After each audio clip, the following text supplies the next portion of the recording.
রংপুরে জন্ম কথা গাইজামে দিয়া গাইজামে দিয়া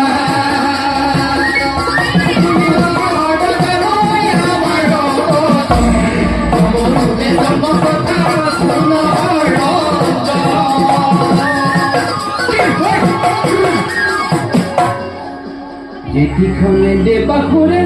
আগর মুখিলে আর আমি তোর কোন পাশে ভাগবতের উধারো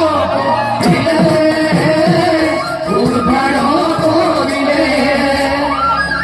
সেই আমি দেবগণ ভগবন্তের ভাগ করি দিলে